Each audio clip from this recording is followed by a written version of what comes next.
Well, well, well. Would you look at that? Dangerous headed to Steel City, baby. Russell Wilson going to the Pittsburgh Steelers. Remember last week how they were talking about, oh yeah, we're content with the quarterback room?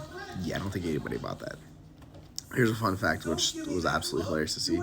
Kenny Pickett is the only quarterback in the Super Bowl era to throw 500 passes and have a touchdown percent under 2.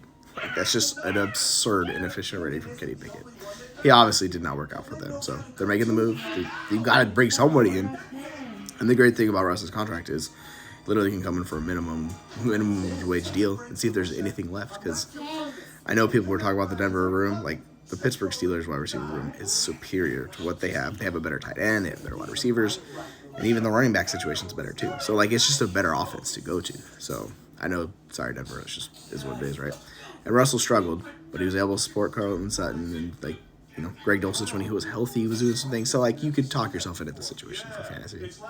I mean, Russ is basically free and cheap in Superflex for league, so if you have him, cool, you write him out. Maybe you could sell him for a second or anything like that. But if you want to keep him as your QB throughout a roster, see what happens in Steel City, can't hurt, right? So it's gonna be interesting to see. At least they're actively trying to improve that room. Obviously, Russell Wilson's not the guy he was in Seattle. That ship has long sailed, but he's better than Kenny Pickett because Kenny Pickett's just not a starting level quarterback. So, you bring in Russell Wilson, you see what you have, and maybe you actually have a competent offense this year for Pittsburgh because the defense is doing all they can, but they need an upgrade. So, George Pickens, Deontay Johnston, Pat Fryermuth, Najee Harris, Jalen Warren, they all at least have a shot now, and that's all you hope for if you have those guys. So, pretty big, interesting news. I'm curious to see what the details on the contract are, if there's anything to it, or if it's the veteran minimum. I expect it to be a minimum, but you never know. Sometimes teams might do interesting things. So yeah, this offseason already kicking off wild. We got Baker, Tampa Bay, Russ in Pittsburgh. There's plenty of dominoes to fall. The next one's likely Justin Fields. We got Kirk Cousins. Like these guys are going to be ending up in some spots. So